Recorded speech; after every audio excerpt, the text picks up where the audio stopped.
Good morning and welcome to another edition of Rethinking Freedom. This is not just a show, it's a movement. And our goal is to get us to rethink freedom and to figure out all the ways that we need to show up differently so that we can create the lives that we truly want to live. This is about liberation. This is about taking control of every aspect of your life, politically, legally, economically, mentally, emotionally, everything. This is a place where we have that conversation and we motivate ourselves. So welcome to yet another edition of Rethinking Freedom. And I am your host, Aya Fubara Enelli, and I am so excited about the show that we have for you today, because as we go into this holiday season, and there are so many holidays from different groups, different spiritual groups, different religious groups. This is a time when we come together, and maybe some of us really also think about how to give back. And so today our show is Gratitude in Action, Mentoring, and the Gift of Giving Back. And I'm so excited to share with you shortly 3 individuals who are doing amazing things in the community in which I live, Central Texas. And we hope that by listening to them, you also decide that you want to jump in and do amazing things as well, that you also want to give back, that you also want to embrace the gift that mentoring is. And that even as you think through what you're going to hear in this edition, that you're also thinking about the people who poured into you, the people who mentored you. I can think of so many of them, many of whom I've had an opportunity to thank. And some who, I was kind of too old and they had transitioned. By the time I realized this person made a difference in my life, I should be thanking them. So I'm going to go ahead and introduce my guests, and then you will get to hear from them. So our first guest is Shalita Randall, Mrs. Shalita Randall. She describes herself foremost as a wife and a mother. Her husband and her have known each other for 23 years, and they have a 20-year-old son, Steven. She's also a mom to dogs. She has 4 dogs. I'm also a dog mom. And so shout out to all the dog moms, and also to the cat moms as well, and dads. But one of the reasons that Shalita is here as our guest today is because she serves as the executive director of Intelligent and Talented Girls. And Intelligent and Talented Girls is a mentoring program here in Central Texas that aims to serve girls ages 10 through 18 and just provide them with love and support and skill sets, and help them make better choices in life, help guide them. And so she says we take them away from the distractions of society and impress upon them skills, knowledge, and activities that may help them in the real world. And the world is very real. She will share a little bit more about her story, but she started from very humble beginnings. A family that sometimes didn't have water, access to light, gas, who had to rely on the help of other people just to meet their daily living needs. She chose to go into the Army when she was 20 years old. She is subsequently retired from the Army. She also became a respiratory therapist, and today volunteers, I would say minimally 20 hours a month, possibly a whole lot more, to Intelligent and Talented Girls. The next person that I want to introduce to you, and again, you're going to hear from all of these guests, is Mrs. D. Garcia. I call her Miss D because my children call her Miss D because they've been in her programs as well. She is a visionary entrepreneur and innovator based in Killeen, Texas, renowned for her exceptional leadership and business acumen. She is a woman with multiple businesses, and you hear about people with one business, and within 5 years, they say something like 90% of all businesses, 95% of all businesses have failed. But this woman has a number of businesses that she runs that are very successful. But her other part is then giving back. As a seasoned business leader for over 20 years, she leverages her expertise in strategic planning, operational management, and innovative marketing to drive growth and sustainability. Her passion for empowering communities, fostering economic development, and giving back by building up our children through the community program. It's free. All her programs are free to our youth, not her businesses, but the mentoring programs. Her free youth programs have earned her recognition as a respected voice in the business community. To learn more about her, you definitely can hit her up at DEE2 Inspired, and that's the number 2 Inspired spelled out at gmail.com. Or check her out on her social media platforms at IGO2D. So that is IGO, the number 2D, on all the social media platforms. And last but not least, very excited to introduce this young man to you, Dr. Rodney Duckett. He stands as a distinguished family nurse practitioner with a wealth of experience in education, holding a Doctor of Nursing Practice degree and boasting over 30 years. Once you see him, you won't believe it. 30 years in the healthcare field, notably recognized for his innovative thinking during his time in the Army. Dr. Duckett continues to serve his country at Central Texas Healthcare Services, the VA hospital, providing essential care to veterans in the emergency department for the past 23 years. However, his impact transcends the realm of healthcare. I actually did not meet him as a healthcare professional. I met him as a leader in the community, sharing from his incredible travels in Africa and mentoring young people. As the founder of Impact Outreach, that is IMPAC Outreach, a nonprofit organization dedicated to mentoring adolescents transitioning from the juvenile justice system, he exhibits a deep commitment to empowering youth. Furthermore, his passion for history and archaeology has taken him across 3 continents and 16 countries, where he has conducted research alongside esteemed scholars. In addition to his philanthropic endeavors, Dr. Duckett is actively involved in mentoring student nurses and healthcare professionals, demonstrating his commitment to shaping the next generation of healthcare leaders. His expertise and dedication have garnered recognition from a number of organizations, including the American Nurses Association Policy Institute. His research interests lie in the areas of public health, social disparities, community mental health, and the preservation of cultural heritage through initiatives like Heritage Legacy Curators. So there's so much more I could say about each of our guests, but I know you want to hear from them. And so we're going to transition right now to the conversation that I had with these amazing individuals. Thank you so much for listening. And please make sure to connect with each of these individuals and join efforts. Or if you're outside of our area, look for organizations in your area that you can plug into. And if they don't exist, then maybe that's the call for you to start one. In your work with these young people, what has shaped your perspective? Because we live in this community that all 4 of us are in, where we do have a lot of veterans. We do have a lot of people who have the opportunity to retire semi-young. You know, if you're 40, 43, 45 and you're retired, I would say that's semi-young. But we actually don't see as many people giving back in the way that you do. So what is it about your life that has caused you to say, this is important and this is something that I'm doing? And what would you say to other people who are listening right now about the work you do and why they need to be a part of it? And we'll start with you, Misty. The sleepy one.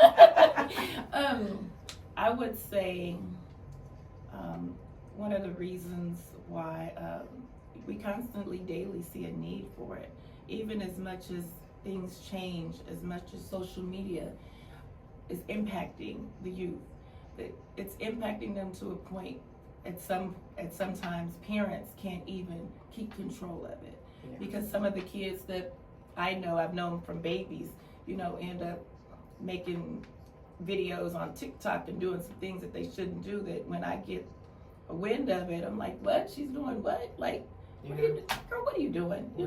So it's definitely a need. They need to see us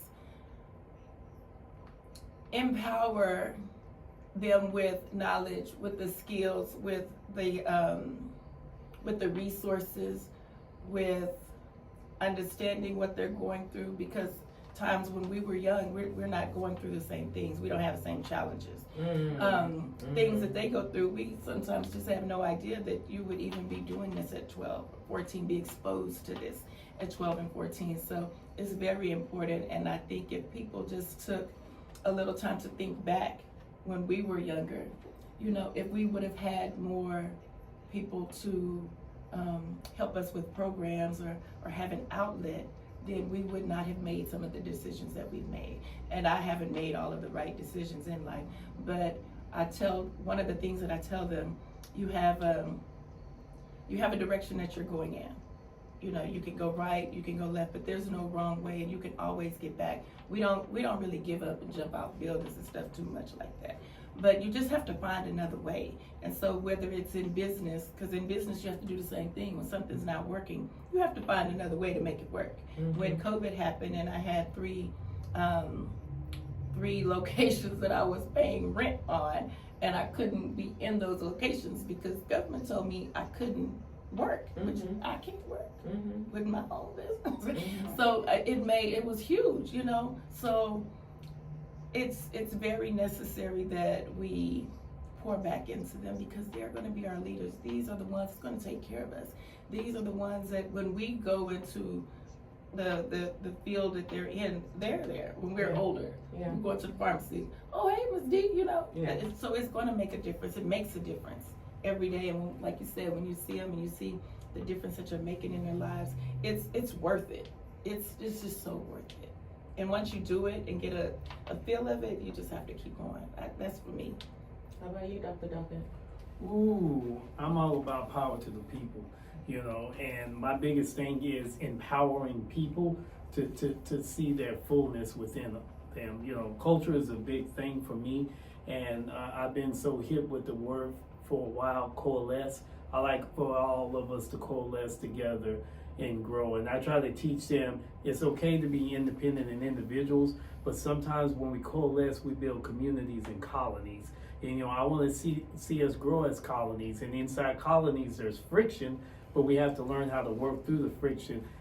My biggest pet peeve that I have with a lot of the kids that we work with is teaching them how to work in a world that's dysfunctional, because most of their lives are dysfunctional. Wow. I say, it may look like I come from a functional home, pretty much it was a functional home, but we also had people within the home, within the family that was dysfunctional, and I had to still love them, sometimes from a distance, but still love them and make myself ready and available to help them. So a lot of my kids don't deal with the realization that A plus B equals C. Sometimes it's A1 minus 2 squared equals the zebra over in the corner and the fat guy on the right side, and then we got to make all of this make sense. So I say the whole thing's a big jigsaw puzzle, and we are the orchestras of this jigsaw, and how we align the pieces and stack the dice is how we actually play the game itself. So I try to teach them to always think outside the box. That's why I'm a big proponent of chess. I get them to think outside the box.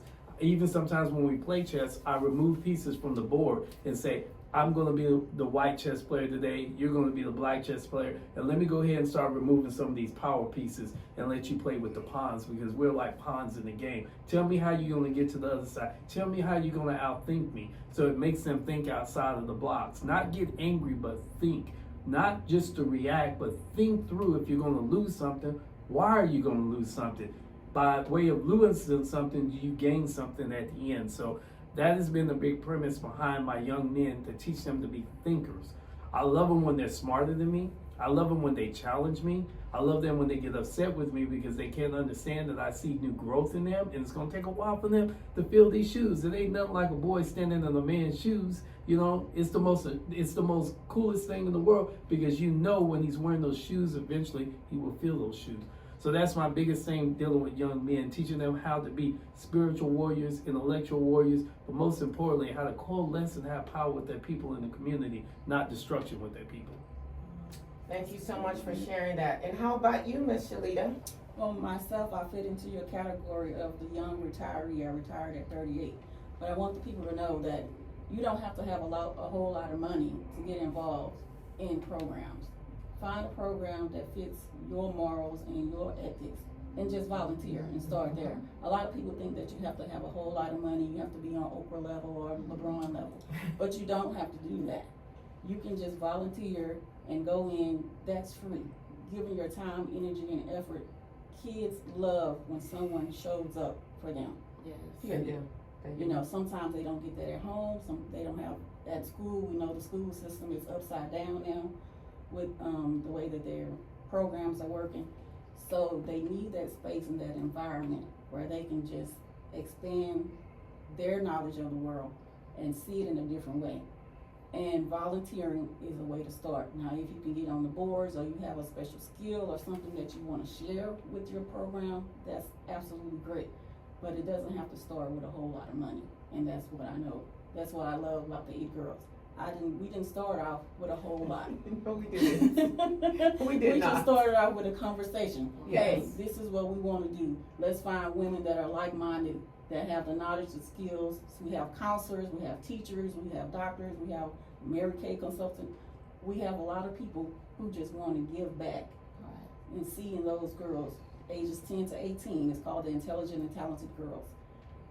What we would want somebody, like I said, I grew up in Third Ward, Texas, in the epidemic of the crack epidemic. Mm-hmm. So I've seen a thing or two. You know, I've seen crackheads running down the street with somebody stolen television. Funny but not funny if it's your Right. TV. But in that environment, you don't know who to choose, where you can go, who you can trust to say, hey, this is what's going on in my life. Who can I tell that we don't have lights and water at home? Mm-hmm. But in a mentorship program, we give kids that space to have their voice and that they know they're heard. And just starting by volunteering can do a whole lot for a young mind.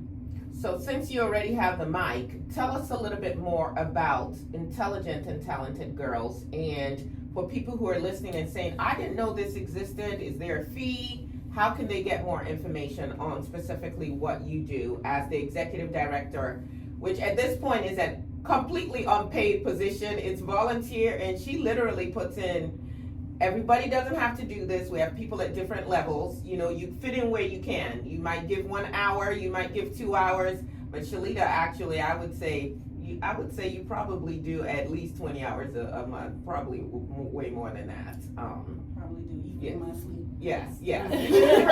Yes. But it's well worth it. It's well worth it. Our program is called Intelligent and Talented Girls. It's a mentorship program for girls ages 10 to 18. We actually are developing a rites of passage for them to even be involved or have tools outside of just the monthly meetups that we do. So every month, our goal is to basically take them from the distractions of social media, hip hop world, and all this type of stuff, and pour and impress upon them the knowledge and skills that will actually move them into real life. The hip hop world, you know, how they dress, how they talk, that's not going to get you a job. That's not going to help you communicate with your mom. That's not going to help you know how to cook. And I can hear my kids pushing back on that right now. Mom, you don't understand. And I'm like, you know what? How about we get a little bit of this, a little bit of that, and then know what is appropriate when. Yeah. Absolutely. Go ahead, please. And that is what I love. And we have actually 12 key focus areas that we try to build on every workshop that we have. And mostly, it's free. All the ladies on my team, we pour into making sure that we have the equipment, the paperwork, or whatever the material that the girls would need, and we even feed them when they're there. Mm-hmm. Sometimes we even provide a parent section for the moms when they're there, and pour back into the moms, you know. So, and like I said, it's free. So, I love it, and it's a great program for your girls ages 10 to 18. Thank you for sharing that. And for those of you who want more information, if you go to intelligentandtalentedgirls.com, that is where you can get more information on that program. I like that you brought up the mother component for it, because that just kind of happened in the sense that I was at one of our sessions and we were talking to the young girls about confidence. And the parents were kind of hovering around, and we wanted the young girls to have their own space. So we took the parents somewhere else and we're like, okay, let's have a conversation. And we realized that which makes sense, the young girls were exhibiting a lot of the traits in their mothers. So the mothers also couldn't speak up, also didn't have that confidence, where, reticent and shy and all of that. And it's like, wait a second, you want this for your daughters, but you don't have it for yourself. So children learn more by what did they say? More is caught than is taught. So if I'm saying one thing, but I'm living something totally different, the monkey see, monkey do, so to speak. And so that's how the mother part of it came about. And you know what? We know men need this too. And so as we're talking about volunteering, and if we're talking about giving back, as we're talking about, for me, the gratitude that builds up in me when I work with other people, when I work with our younger people, we are also pulling on men as well, because our young people need you. And Dr. Duckett, do you want to talk a little bit more about that part? Oh yeah, most definitely. and definitely tell us, specifically what Impact Outreach does as well. Like I say, Impact Outreach stands for Intelligent Minds, Proven and Applied Commitment. And for the course of 23 years, we've been steadfast in the community. And our pillars are simple. Number one, we work on the individual. Number two, we work on the families. And number three, we work on society at large. We start with the individual because that is the pebble that we toss in the pond that ripples out, that touches society. We teach them to stand on their own morals and ethics and be who they are.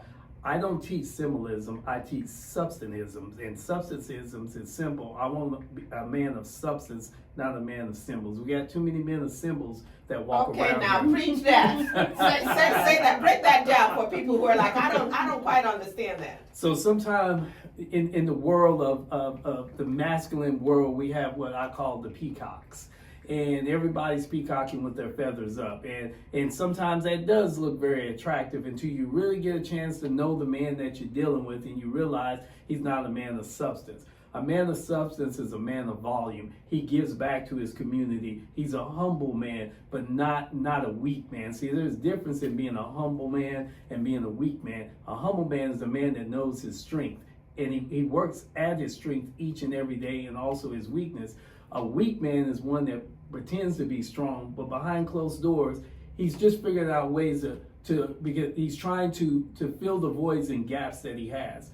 And where I'm okay with being corrected by a woman, I'm okay with being corrected by a 3-year-old, because that's how we grow, and that's how we instill power to us within the community. So I try to teach my young boys about having substance, having values, having morals, and it is okay to fail.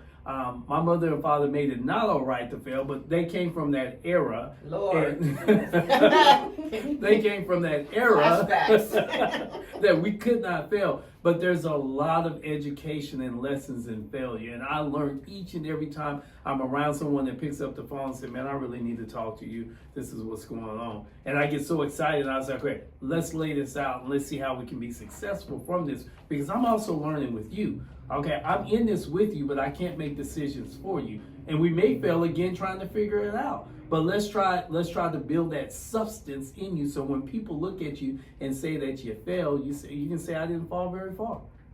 And I'm back on my feet again. So my primary goal with the youth and the young men is just to teach them to have value, substance, and walk with pride and dignity, but be humble enough to open up a door for a woman. Be humble enough to help a little old lady from the grocery store out to her car. Learn how to turn down money when someone's offering money to you just because you're doing a good deed. I want them to instill pride in themselves. By them instilling pride in themselves, they instill pride in us in the community. So, wow, that is powerful. yes. Thank you so much. Yes. And how about you, Ms. D? Tell us a little bit more about what you do with the young people, what your mentoring program is all about. Okay, so Inspired Designs, Inspiring the Community program is for our youth, well, the youth portion is this year we're going to be doing, it's going to be called Empower Up. So every year, being that a lot of the kids stay in the program until they graduate or go on, so I have to change it up because kids, they don't want the same thing. You have to keep it interesting. You have to be able to connect with the kids. That's really important, and you have to be able to get with them on their level a little bit, but still stern and still, you know, demand respect. Yes, and you do all very well. Who you talking to? So it's about, it's for youth 10 through 18, both girls and boys, because I saw a need for both, for the girls as well as the young men, because that's even one of the things that they say that they want to see. Some of the girls in the program, when I asked them, what do y'all want to see this year or next year? They wanted to see more men in the programs, because in a lot of homes, some of the men are not as involved as they could be. And let me say this to the men listening. Yes, in many of these mentoring programs, we see, I would say 95% of the volunteers are women. 95% of the parents who are dropping off kids are women. And our community needs our men to stand up in a different way, not just when you're coaching football, not just when you're coaching basketball. And I understand, because my children play sports, that all of that is important and their skills that they're acquiring there, but we also need them to see you outside of those realms as well. So if you're a man listening to this and you say, I want to get involved, we will go at the end, make sure everybody shares their contact information so that you email them, go onto their websites, their Facebook pages, whatever, and you know, let them know that you are here to serve as well. Please go ahead. No, you're fine. Yeah. And one of the things I do want to say is I do think that because I'm seeing more programs over the 20 years, I'm seeing like your program, and I'm seeing a lot of programs starting to kick up and do more that you're seeing across social media. Media now. But I do see that there are a lot of, or more men getting involved. I know when I put the call out to my Corvette Club, and they showed up amazingly. We put the call out. They sure did. And the kids like that. Yes, not just the cars, but also men to talk to say what you want to do, what you can do this. If you look, just even with the car, you can do anything that you want to do. You can look. Don't look at your surroundings and look at what mom did, what mom is doing, what grandma's doing, because then you have to, as you say, think outside the box. I would not be where I am if I did not think outside the box. Because if I was still back home, this wasn't part of that plan. I had to think outside the box a long time ago, because what I saw is just not really what inspired me, what I wanted. I knew it had to be more out there. Yeah. On TV, they doing more. They taking trips. They go on there.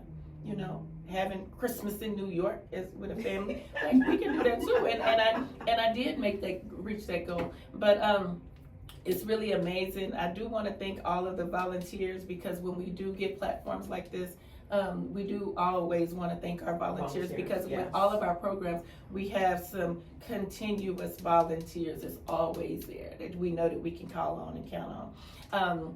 And as far as the children, the impact that it's made has been amazing. Actually, one of my youth, it was funny last year when we went to Six Flags on that trip. So she had been coming all 5 of the months. She'd been coming all 5 of the months. And I'm talking to her. I knew her grandmother. Her grandmother was dropping her off most of the time. But when it was time to go on the trip, when the mom came and we're loading up the van, and she's like, "Hi, Miss D." And I'm looking at her. It's 7 a.m. Only should be parents here dropping off kids. What are you doing here? She said, "My daughter's in your program." "Your daughter's in my program?" And she said, "Yeah." So it's just amazing that, you know, when you've been doing something for a long time, then their kids come back. And so this was someone who had been in your program, and now her daughter was in your program. Got it. And not only was she in my program, but I shared this extra little piece too, because she started in my chair. So she didn't feel that great about herself. But when she told me what she did, at this point, a young man talked her into doing something he shouldn't have talked her into doing. She went and got an apartment in her name. But you live at home with your mom. What you, okay, you know I'm doing that. What you mean? you got an apartment in your name. You live at home with your mama. Your mama not letting you out the house after 10 o'clock. How are you? Well, he said that I can go and anytime I want to. But you can't go anytime you want to. You don't know what he's going to be doing in this apartment. I said, I'll tell you what. I'm going to give you 2 weeks to tell your mom, okay? I'll give you 2 weeks to tell your mom, and then I'm going to let her know. So, meanwhile, I went down there. That next week, I said, where was it? I went down there. It was off of, over by Clean Auto Glass. It was some little place over there. And I went there and I told him that I was her godmother. And you entered into an illegal contract with the minor. I want it to her up or I'm calling the news. Take her off of it. She's not even, I think she's just 16. Wow. Take her off of it. Yes. So I've done that even for a couple of kids when they went and got a car and lemon car and all this kind of stuff. And so but it's amazing, not just in the room that we're in, but in all parts of life. They need to see us, they need to see that we're there. They need to see that even though home might look great and it might be great, but if they have a situation that they feel uncomfortable with talking to mom and them about, when they talk to us, it's a safe place. And not just that, but we're gonna do something about it. I really appreciate you saying that. One of the things that I often tell my children and I tell my really close friends is I want my children to be surrounded with adults who, if there's ever a time when they're like, mom is tripping, dad isn't listening, whatever, they will call this adult. And I know that that adult will take care of my child, will give them a place to cool off safely, and will guide them according to our values and morals, as opposed to, now I'm running away or now I'm hanging out with this group of kids. So I try to have women and men in my village, so to speak. We often say it takes a village to raise a child, and now our communities are not tight like they were, at least when I was growing up. And so I work hard to bring people into my life, make sure my children know them, that they have my children's phone numbers and my children have their phone numbers. So there have been times when I've been in court and my son is trying to reach me because he's not well at school, and he'll call one of my friends who is also on the contact list with the school, and I'm leaving court and I'm seeing all these messages, and she's got a picture. She's already picked him up, brought him to my house, got him his medication, taken him back to her house. I mean, we need those kind of people in our lives. But I always tell my children, you ever get that upset with me, you got XYZ, call these people and plug in. So Dr. Duckett, if you want to share with us, and I know you have so many, but if you want to share one example of a time, a person that you worked with, mentored, that really impacted you, has really shaped even you and how you show up. Yeah, and if I may, I like to say this, and she hit a lot of key areas. One thing that upsets me about us as being in the community is I go to sporting events all the time because kids invite me, but there are also kids that play sports that are A and B students or honor roll students, and I go to these assemblies sometime and see them get the certificate, so happy, but I never see coaches there. I never see coaches there. And I'm asking for us to change that culture. Just because someone can run fast with a ball, make a touchdown, slam dunk, hit a home run, whatever they do, run the fastest on the track, that will only get them so far in life. They could be placed in a wheelchair tomorrow and all they have is their brain to use to think. I need to have more representation from coaches when they're getting those A and B honor rolls, when they're part of those national honor societies, when they're getting something in the classroom because they work so hard, because that's going to carry them further than any sports. It's less than 3 or 4% of them make it to the big leagues anyhow. So let's go ahead and support the educational experience, the academic experience more than anything else. So the one kid that really changed my life forever was a young lady actually from San Antonio. She left from here. I worked with her for over a year because she was in this facility, and she went back to San Antonio, and she told me that she was going to be valedictorian as soon as she hits the door, because she was always a smart student. I get a call from her and say, can you come to my graduation? I'm graduating #1 of my class. Woo! Yeah. Okay. Done my heart good. That's how it's And done. I watched her and I gave her a speech and she gave me a little shout out and it made me feel good. But a year later she got involved with the wrong people and she got drinking and driving, and she lost her child as well too. So she calls me up again. I love failures, and she's boo-hooing. I made the biggest mistake of my life. I'll never be able to recover from this. I said, oh girl, you're gonna recover from this. We're gonna put Humpty Dumpty back together again. Let's read your docket. Let's see what we have to do. Let's pay the reparations you need to pay real quick, and then let's working with CPS to see what we need to do to get your child back. Let's give us about 18 months. She done everything by the letter of the law that she needed to. She entered into a drug facility program, got herself all cleaned up, got her child back. Next thing was her education. She got her certificates that she needs. She deals with bill collecting and also medical records. She got paid. She just recently got a job 2 years ago making $27 an hour. And as a single mother, bought her first home 1 year ago. Wow. Amazing. Yes. So those are the stories. And that's just one story, of a child that stands out with us. I love this because this is a product that everybody was counting on this young lady to fail. Mm-hmm. And she proved them wrong. Mm-hmm. And that's what we should do. Mm-hmm. We should always prove them wrong. So It's interesting to me that adults will bank more on a child failing than on a child succeeding. I'm always asking people, like, how are we speaking life into our children? Because as I talk with my children, one of the things they say is how critical adults are of them. And in fact, my daughter was making a comment about, she's at Howard University, and she was saying there are all of these posts by older alum about, oh my God, how these girls dress and so on and so forth. And she says, but then we saw the Freaknik documentary, and y'all were the worst. So, like, remember when you were young as well. It doesn't mean that we don't want our children to learn from our mistakes, but when we criticize them so much as kids, that becomes the prevailing thing playing in their heads of all the reasons why they're not going to succeed. And we need to all work on that in different ways. Ms. Shalita, do you want to share any particular interaction with a young person that, or even, I would like us to talk about this as well. Who mentored you? Who impacted you as well?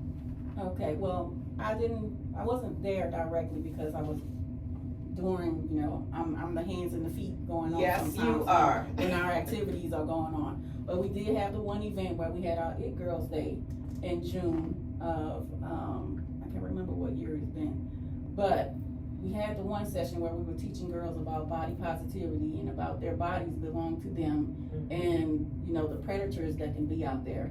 And there was one girl, and she said, there's somebody in my life that's looking at me that way. Mm-hmm. He hasn't touched me yet, but he looks at me as though he's menacing or doesn't feel right.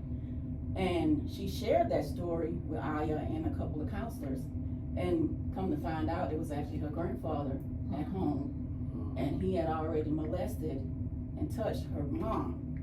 But she was in that environment because her mom needed babysitters. And so for her to have the courage to say, I'm safe here and I can share this, is why we do this. Mm-hmm. There are those girls, and she was kind of like me. I was molested and raped and had nobody to turn to when I was that age. And so to say, hey, you got one, Mm-hmm. Right. and that, to me, that's all it takes. Sometimes it's that one to say, hey, and it gives the other girls courage to step up and and say, I'm going through something. I feel safe here. This is where I belong. Mm-hmm. And I can continue to keep going because I'm getting something out of it, and they see me. Mm-hmm. I wasn't really mentored by anyone in particular when I was growing up. Mm-hmm. We were in that era, like in the 80s. I was born in 1981, so I look good though. I look good. Oh my goodness. But we still had that sense of village Yes. back then. If we wasn't at mama's house, we was at big mama's house, or we was at auntie's house, or somebody else to kind of get away. But my biggest thing was I loved school. So I would look forward to going to school. Mm-hmm. And back then we had the Edward L.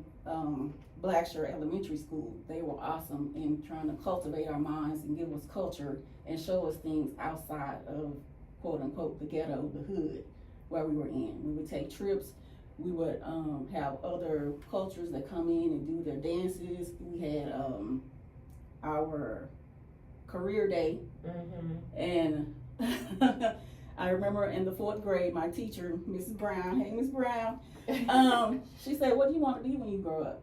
And I said, And she said, little lady, that is not going to get you anywhere in life. You have to start thinking towards your future. And she said, next time you come back to class, you better have an answer, because is not an answer. There you go. That's a mentor. So, That's yeah. it. Just those little conversations. Yes. And so next time I came to class, I said I wanted to be a nurse. I didn't quite make it to being a nurse. I became a respiratory therapist after I got out of the Army, but still in the medical environment. Yes. You know, so small Congratulations. things like that, like you said, make a big impact. Okay, so we're gonna do this in about 30 seconds. Who's mentored you, Miss D? Why you keep Because you're about to mentor me. How about that?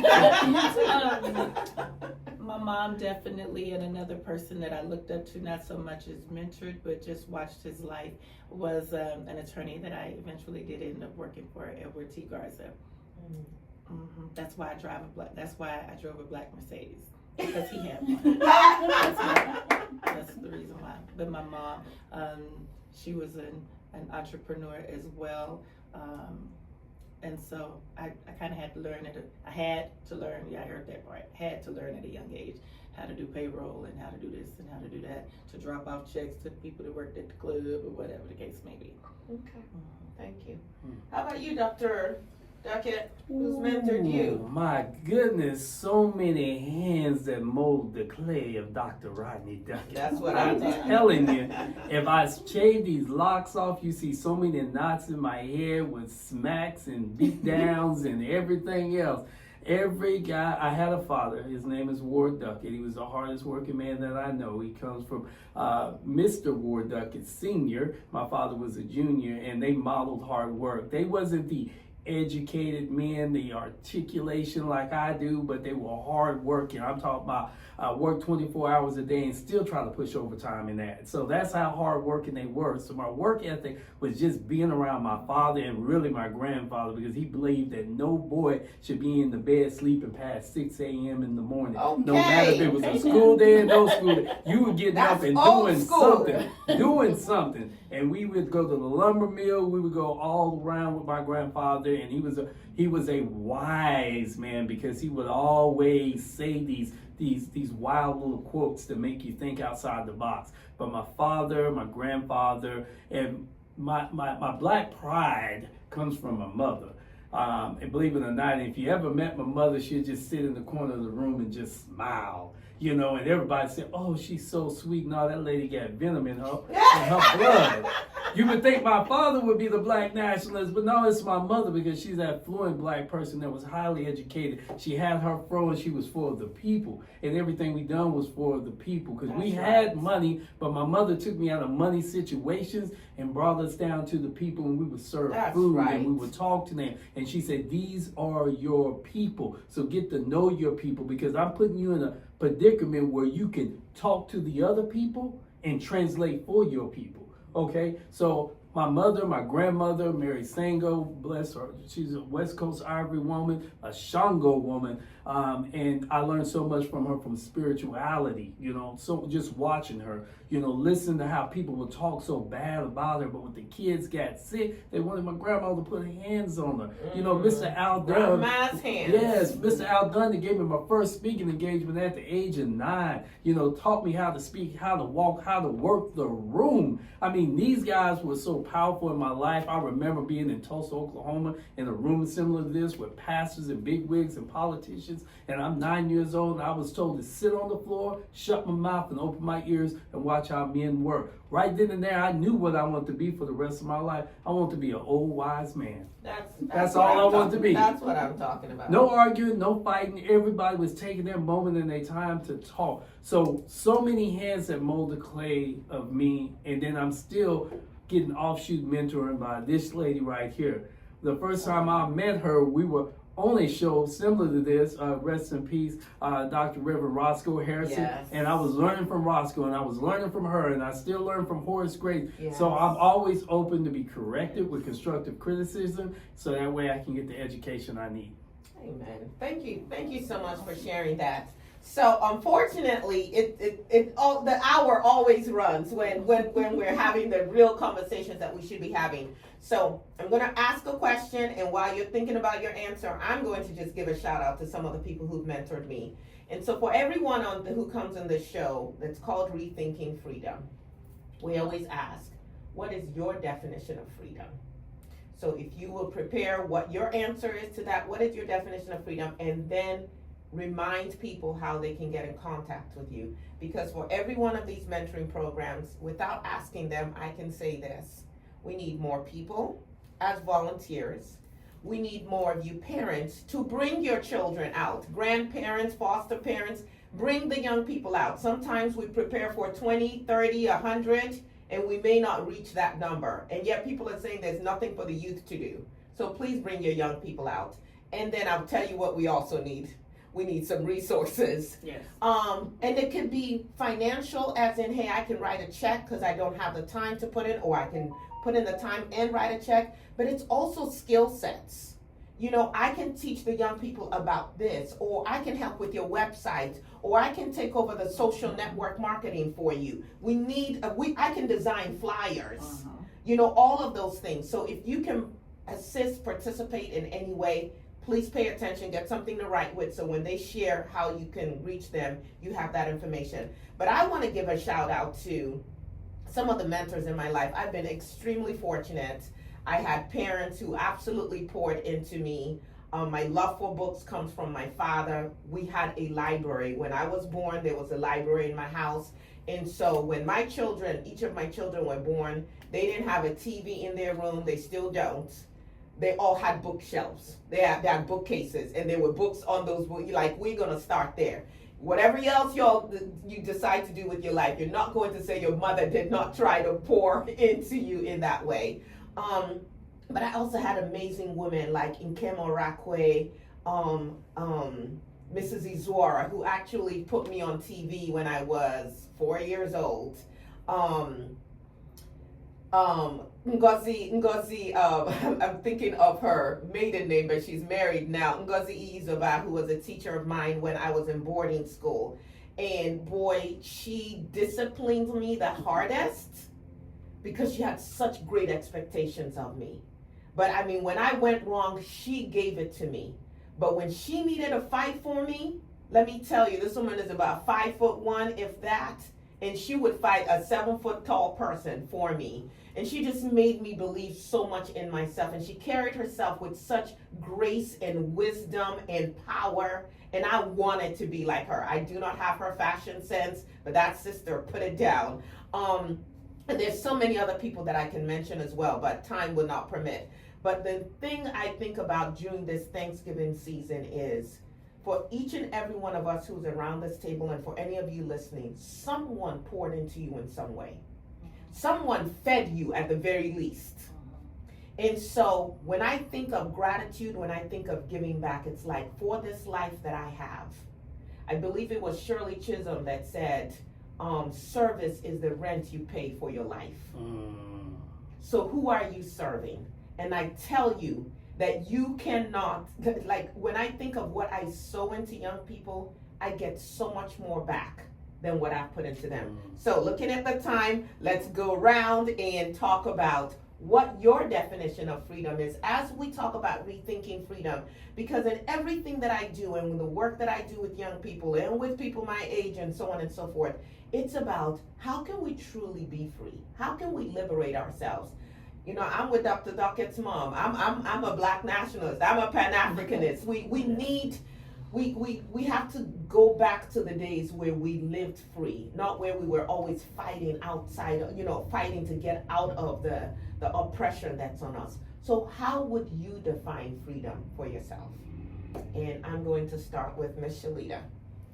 I'm glad I wrote it down. 30 seconds. To me, freedom is no mental, emotional, spiritual, physical even financial slavery. And what I mean by that is, in every part of yourself, take the time to reflect, review where you are, what you've done wrong, and then try to do it better, make it better for yourself, and then pour that knowledge and that wisdom into someone else so that they don't make the same mistakes or even can invest and come out better themselves. Wow. Thank you. That is powerful. And how can people reach Intelligent and Talented Girls and reach you? You can reach Intelligent and Talented Girls at our website, intelligentandtalentedgirls.com. We have our email is info@intelligentandtalentedgirls. And my personal email is sherlitarondo@yahoo.com. Any one of those, you can get in touch with us and find out about It Girls. And I think we're also on Facebook and Instagram. Yes. The young people just put us on Instagram. The people are all trying to figure it out too. They're like, Messiah, you need to get on TikTok. No, ma'am. No, ma'am. I have 2 full-time jobs. Ain't nobody got time for that.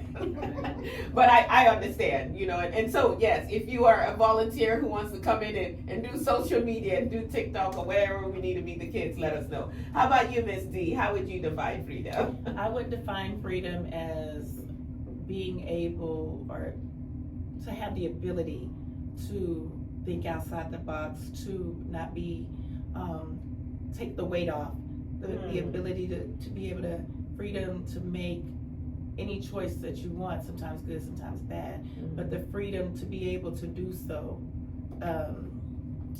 I would say define freedom for me, not having any boundaries, not having anything that holds me down, and if it does, find a way out.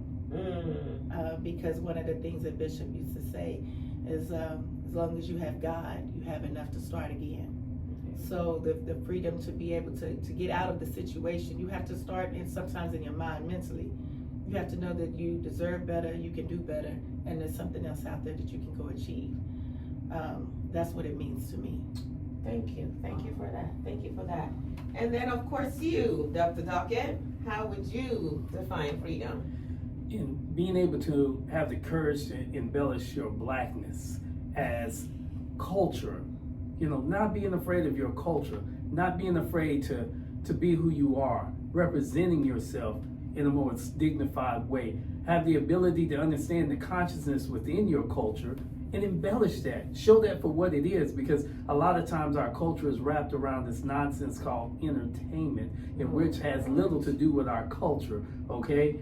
Next, I would say the connection that you have with your community, the connection you have with your creator, your God, but most importantly, the connection you have with your ancestors, because we all represent someone. And as I tell the kids, we are a time capsule moving forward. My DNA goes back 4, 6, 7, 8 million years ago. So I have to represent my people, I have to represent my community, and I have to represent my culture with the consciousness of the courage that I have with the blackness within me. So that's what we do. That's my freedom. My freedom is just being black. My freedom is to walk in the room and know that majority of the people in the room are intimidated of me, by the way that I look, in the way that I carry myself. That's unapologetically. And that is their problem and not yours. Yes, unapologetically. Yes. Thank you so much for sharing that. And we did not get into so much more that they could have shared. I would encourage you, how do people reach you? People can reach me on impactoutreach.org. That's impact without the T, IMPAC outreach.org. Or you can just hit me up on Facebook, Rod Duckett. You know, any one of those platforms are good. I'm also on LinkedIn too as Rodney Duckett. So feel free to reach out to me. And if you go on his Facebook page, you will see the incredible work that he just did. Actually, you don't even fully get to understand it, but you took a group of people young people to Washington, D.C. Unfortunately, we're almost out of time, so we can't get into that, but please, can you imagine your children being able to go, what was it, a whole week? 7 days we went. 7 days, Washington, D.C., the White House, Howard University, other places. They got to see some Yes. legends. Yes, they Yes. did. They did. Yes. And I'll keep this very, very quick. I like to thank all my sponsors and donors out there. Miss Aya Nelly making those connections, Mr. Babatune dropping those big bills, Miss Lavina Sabri dropping those big bills, and everybody else that just helped out, because it meant so much. For the first time in my life taking this trip, I really felt that we were coalescing, because money was just coming from everywhere and connections were coming from everywhere, and the kids had a chance to represent Central Texas the best way. They stood in the classrooms with legends. They did. Yes, They it did. felt equal. They They did. felt equal. Yes. They felt equal, Dr. Carr. You know? Yeah, they did. They did. And he was going about it. If you would quickly tell us how people can reach you as well, Miss T. Okay, you can reach me at on Facebook as MZD Garcia Youth Community. Okay.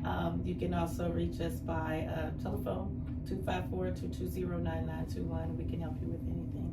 All right. And what we're also going to do for those of you who are going to later look us up on YouTube, come on over, subscribe.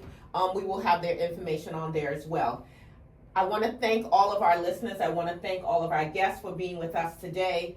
Every Monday, we are here talking about how to rethink freedom and looking at it from a variety of perspectives. Next week, we have two amazing individuals, none of whom are here in Central Texas, but we're going to be talking about, with the election of Donald Trump, the felon who the United States of America chose to put in as president, what does that mean for Africa? So when we're talking about freedom, what does that mean for Africa? What does it mean for African Americans right here in America? And what do we need to be doing differently? What have we done in the past when we have come under assault? Some of you may want to go back and look at the Reconstruction period. But at this time, we want to say thank you again to everyone. If this was a conversation that was enriching for you, please connect with each of these individuals or connect with me and I can get their information to you. Again, you can reach us at info@rethinkingfreedom.com. You can go on our website. You can go on our YouTube channel. You can hit me up, Aya Barinelli, on Facebook as well. We're also on Instagram. There are multiple ways to reach us, but we want to thank you for being part of the show today. Thank you all so much. Thank you for having me. Thank you. And it is exactly 8 o'clock. So we did that One right of on the time. things I wanted to add is that And the camera is still rolling, so we always do these outtakes because the conversation always continues. So yeah, go right ahead. I didn't No, push you're it good. went to you, but when you talked about the youth, one of the problems that I've seen for over 10 years is with the schools, because the schools are who have our children. So when the counselors in particular, when our kids, depending upon how they see them act or how they see them dress, is not the home that they're coming from. So because you see them act out or whatever at school, and then some of the counselors, I had to go and speak to one myself, but they don't encourage them. Oh, well, you don't need to be on that degree program. You're just going to be a hairstylist, right? That's what one of them told at Ellison. That's what she said. Well, you're just going to be a hairstylist, right? You don't need the advanced program.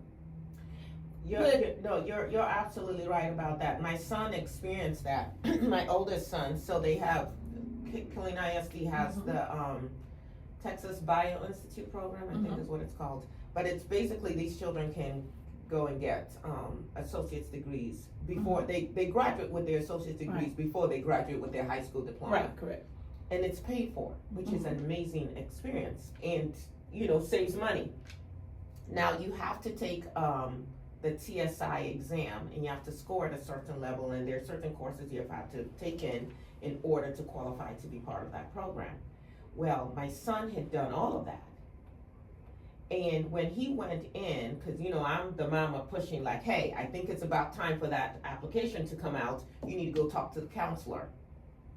And every time he would come home, I'm like, what happened? Oh, I couldn't get the counselor. And they have classes as well, right? So I couldn't get the counselor. And then finally when he got the counselor, the counselor told him, aren't you the football player? Because he was a running back. He also played tennis. Aren't you the football player? Why would you want to be in this program? It's academically rigorous. And I was like, okay. It's not a matter of whether he's going to do the program or not. He should have the opportunity Correct. to apply for it, to see how that works out for him, and so on and so forth. You don't automatically look at him and say, oh, well, shouldn't you just be running the ball? That's really all you should be doing here, and we'll cheer you on for that. And this is not a program for you. And he ended up not being part of that program, and part of it was, you know, his schedule. It didn't work out with when it's set up. But my daughters ended up being part of that program, and what I saw was that program, I would say, just eyeballing in it, was 85% female. Mm. And I'm wondering what messages are being sent to males. It was also when both my daughters went through the program, I would say there were maybe, I would say African American students or black looking students probably constituted 5% or less. Mm. So, yes, But our counselors play a first role. interaction Yes. is with the counselors. Yes. But when they go, or when they're dismissed because of how you see them act socially in the hallway and not encouraged and motivated, at that level, they don't even get the opportunity to get to another level. Yes. And that's so unfortunate. And I just wish that KISD would, I don't know, something they could put in place to do a little bit better with that. We're doing the men in the school. I wish they would put a little bit more in place, because when they go to graduate, when you look at our kids, and I tell all the kids this, at graduations, look at who's getting the scholarships already when they're walking across the stage. Look at who's taking the time, whose parents are making them fill out the application. It's an application most of the time, you know, a couple of pages. That's all that it takes. But a lot of military students don't do it because their parents, they go to school, you know. But that shouldn't be good enough. You should want the extra money. If you do nothing but just use it for, you know, more books, put some on housing, you'll have more money. Why not get the free money? And I think that's something that we need to work on as parents, pushing our kids. When I was growing up, you didn't get a choice on if you was going to this program around the corner. You going, and your cousins are going too. All of y'all going. And you have seen when I bring my sons to your program, and initially they're like, oh my gosh, you forced me again. But at the end of the thing, they don't want to come out. I'm calling like, isn't the program over? Come on out, let's go home. And they're having such a good time. But yeah, parents, we can't leave it up to our children. Their brains are not fully developed. And they're on the phone. Get them off the phone. Get them off of TikTok. Get them off of the phone. Get them off. Like, put the phone down. Go do something. Yeah. I think you have to understand the vested interests of most of the counselors that's there. A lot of them are Caucasian women, and those same Caucasian women have children in school, and they're also competing for those same degrees, those same scholarships, those same grants. And it's just like any home, you know, you're not gonna give your best steak out of your refrigerator. You may give a can of tuna to the neighbor, but not your best steak. So again, a lot of times it is, I'm gonna hold this information, or I'm gonna discourage this kid based off of, well, he might just get a little scholarship in football, but I'm going to hold this information for this lily white girl that might walk in that may need it more than him, that has a certain academia aptitude that I think is more befitting than having Tyrone or Pookie be a part of this program. Even though Tyrone and Pookie sometimes are very, very smart, and they water down their intelligence based off of the peer pressure that they have. You know, so yeah. And that's my experience. I know the ISDs hate when I talk like that, but it's true, and I've seen it, and I've heard it before, and I've been in many conversations with guidance counselors and teachers based off of how you approach certain situation. And you gotta understand, I've learned this too as well too. I've talked to them, and I just find out most of the time they just don't even like their job to begin with. So how can you inspire someone and motivate someone when you don't like your job? Yeah. So. And a lot of people come with all those cultural biases. You see someone a certain way, and you just assume they can't do X, Y, and Z. I know I've experienced it repeatedly in my life. Even today, I have to go to court later, and I thought about, okay, do I need to take my hair down? Because I think you should keep it up. you know what? I decided I was going to keep it up and just hope that I don't hurt my clients. But yes, it makes a difference. it does. It makes a difference. It does. When you're going, yes, because now the client may get brushed off because of, and that shouldn't be what it is. It should be just based off the legal, the facts. And what you do. Yeah, so I will not be wearing this outfit because I can't do the hair and outfit. That would be too much. Mm-hmm. So I will go back into my Western clothes for court, just to. But I do want to say this to the parents. And as a mother of 5 children, sometimes we get tired. And it's like pulling teeth with your young people because you're trying to get them on the right path. You're trying to get them to take advantage of things, and you're tired yourself because you're doing all these other stuff, and it's just like a struggle, and they're not listening to you. And I know what has been helpful in my life, again, is to plug my children into as many things as I can, because sometimes what they won't hear or receive from me, they will receive from someone else. So my children have a tremendous amount of respect for Miss D, as for instance. And when I say Miss D expects you to be at so-and-so, oh my God, we need to find out t-shirts, and all of that stuff. There's another organization that they are part of right now. Give them a shout out, the Kappa League. And those men, I shouldn't call them young men, those men, they're taking these boys fishing. They're talking to them about financial literacy. They just had a scholarship writing workshop for the seniors. I appreciate that, because although I'm really great at helping kids write scholarships, and my daughter just got over $1 million in scholarship. Of course, she couldn't take it all. They limit what you can get. But I have a son who, it's like, oh my God, do I have to chain you down to do this work? But when some other group or, some other brother that he respects says, I expect to see you here and we're going to do X, Y, and Z, it gets done. So parents, I would say, yes, keep pushing, but also find those people in your community. Mothers call me sometimes and I'm like, call Dr. Duckett. Here's his number. Connect your child with Dr. Duckett, because he's going to say something and reach your child in a different way. And sometimes I think we plant those seeds and we may not even be around or know when those seeds take root. But those seeds still eventually take root. So parents, hang in there. But this era of whatever the kid feels like doing, we got to push our children, because they don't know what they don't know. Anybody else? Anything else that you want to share? I say expose them. Keep exposing them to new things. Kids will talk themselves out of anything. Sure will. And they never know exactly what's on the other side, the silver lining, so to speak. So I said, whatever you feel that you want to get your kids exposed to, get them exposed to something, even if it has no interest whatsoever. I give you a perfect example. When I was a young man, I wasn't always the best student. I was kind of a class clown. And that's me trying to fit in with my peer pressure. So my mom said, okay, he's got to work with his hands. So she introduced me to a cobbler. Now, I had no idea what a cobbler was, and I wasn't in the business of learning how to make shoes. I just wanted to wear shoes.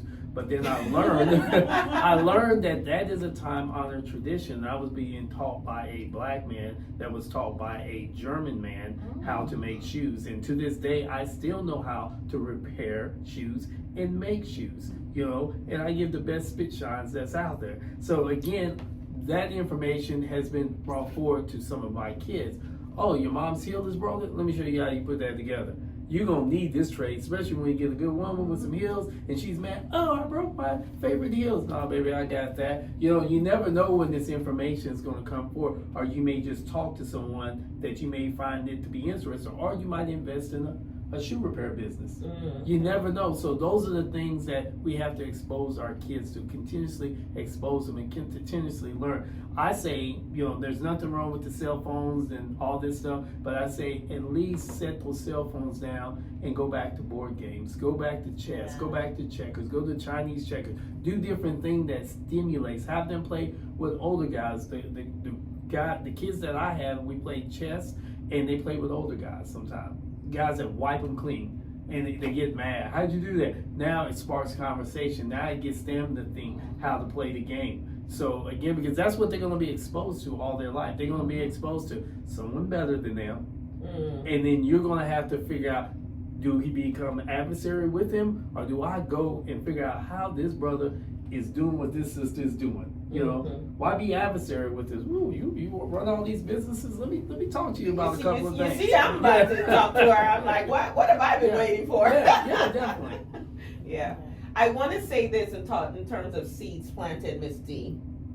So you had a program one time where you had a chef come out and work with the youth.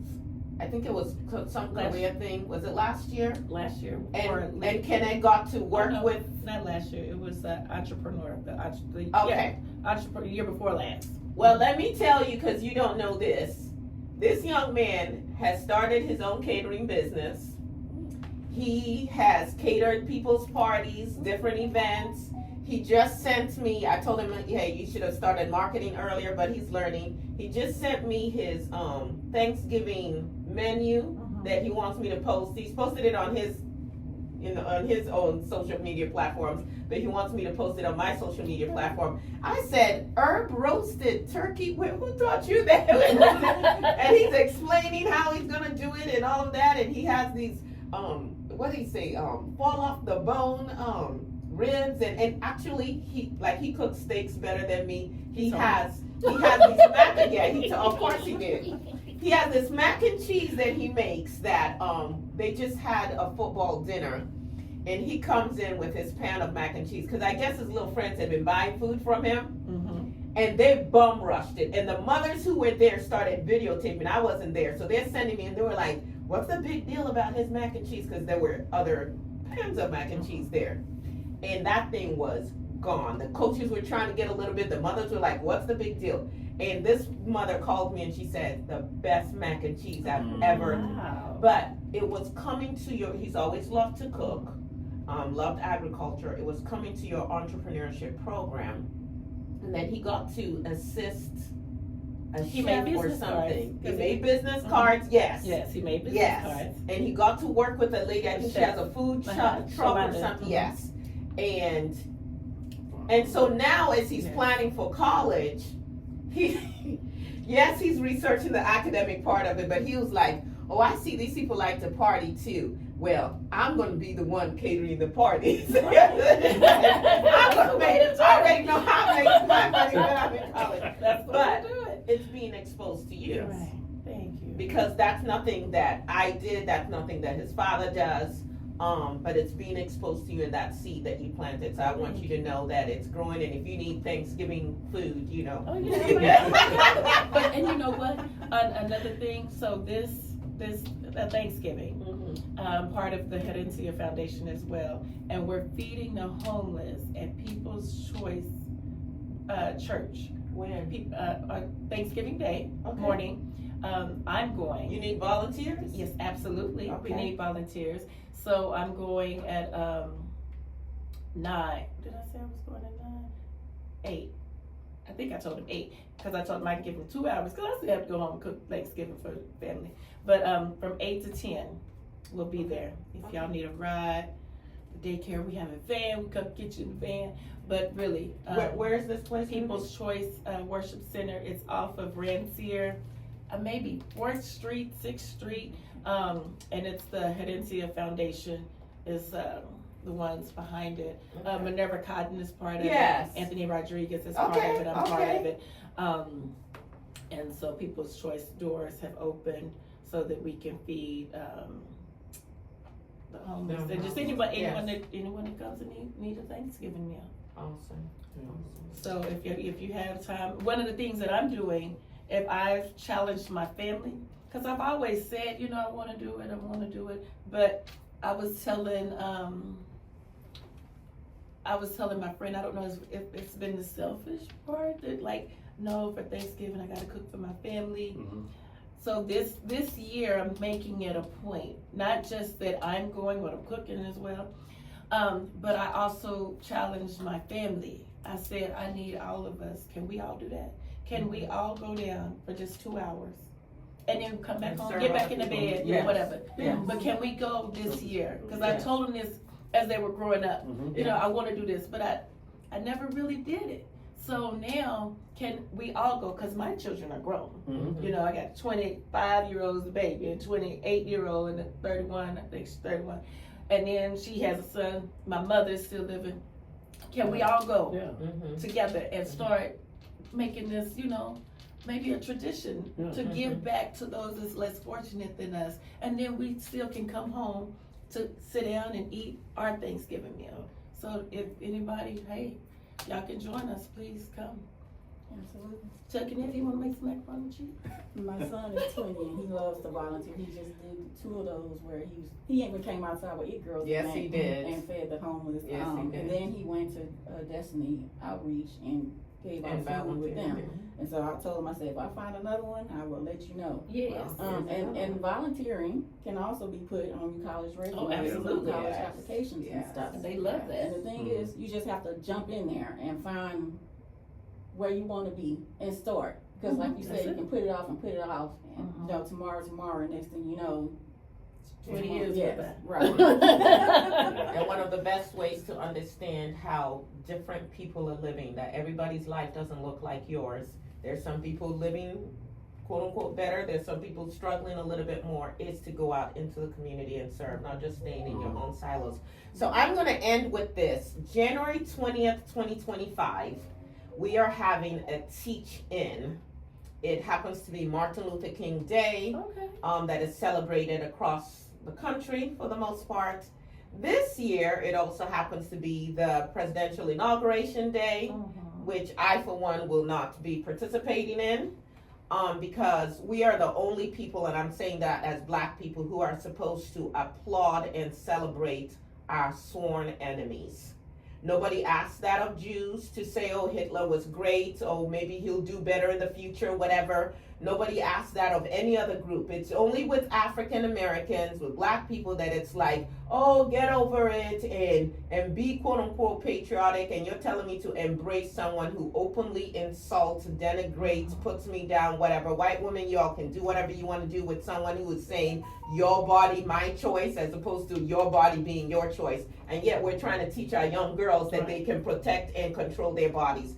Very crazy. But back to the real point. We are having a teach-in here in Killeen. There'll be more information on the intelligentandtalentedgirls.com website. We are inviting our young people and the people who love them to come out. We're going to have conversations, watch some documentaries on what was the civil rights movement really about. Like, what do we really know about our history? When we talk about Martin Luther King and you get a day off from school, but there's no conversation about who the man was and why he was killed, we're going to get a little bit into his life beyond I Have a Dream, and talk about his last book, Where Do We Go From Here, Community or Chaos, so that we have a little bit more knowledge about what the issues were and how those issues still are today. And then what we want to do with our young people is to have this intergenerational conversation between younger people and people who've lived a little longer. You know, how long ago was it in Killeen that you could not try on clothes in a store? And understanding how people in positions of decision making can make decisions that impact your life in so many different ways. They're talking about, now they just passed a bill, well, not a bill, the TEA, Texas Education Board, just voted for a new curriculum where they can quote unquote infuse Bible stories again. Now, as someone who grew up a Christian, you say, well, but what's the big deal? Let's learn the Bible. You also have to understand who the people are and what they're really trying to do. Because do you know that there was a slave Bible? Mm-hmm. It was a version of the Bible where they only took the parts that kept people thinking docile, slave, obey your master because this is right and before the Lord, and so on and so forth, to keep people in a place of servitude. So it's not what the book is, it's how it is being used and what the intentions are of the people. So for those of you who are Bible lovers who are like, yeah, let's bring Christ back into the church. No, they're not talking about Christ who says, whatever you do to the least of these, you do unto me. No, they're talking about the Bible that will allow them to justify all manners of evil, because the Bible was used to justify the enslavement, the kidnapping, the raping of people, the murdering of people. It was used to justify stealing this land from the Native Americans. So we're going to have a conversation, but one of the major things we want to come out of that teaching is for our young people to now talk about what they are experiencing and what possible solutions. We want them to talk to each other about, hey, we could be doing this better. We don't have to be doing some of the things that we're doing. But we also want them to be able to communicate to the adults in the room, this is where you all are failing us. And this is what we need from you. And can you stop doing X, Y, and Z to give us a chance to actually have our childhoods? So we are encouraging you. It's going to be from 10 a.m. to we're saying 5 to 6. We're saying 5. Some people are saying 6 p.m. We'll see. It will depend on how many donations we get. Because if we keep people till 6, then we also have to feed them dinner. So those are some of the considerations. But we're going to make sure we have snacks. We're going to make sure we have lunch. But there will be a registration process for those who want to volunteer. You would have to fill out a registration form as well, so we can clear you. We will need to do a background check on the volunteers if you're going to be around our babies. But for parents who just want to work one-on-one with their child, come and sit and learn with their child, you can just register and come. But that registration should be open by middle of December. But we encourage everybody. Listen, if we get more registrations than the place can hold, let that be the problem that we have. And then we have to look for a larger venue. But let's come and have this conversation and actually educate our young people, because they're not learning their history in school. They're not having these conversations here. Where is it going to be? Right now we're looking at where Endeavors was on Fort Hood Street, because we wanted a place that has carpeting, but we'd be able to have a screen and all of that. But like I said, if we start seeing those registrations and that place can't hold it and you got somewhere else, hey, there may be churches listening to this that are saying, we've got a big room and we're ready to host, which will save us the cost of paying for a rental fee. Please just reach out. I'll actually, because you can't leave a voicemail for me because my voicemail is always full. But I won't give my phone number. I'll give my email address. You can just send me a message at aya@ayaeneli.com. That's aya@iaeneli.com. aya@ayaeneli.com. Or leave a message on the YouTube channel or wherever you're watching this, and we'll get back with you. So again, thank you all. Yeah. This sounds amazing. I want to be a part. I'll definitely.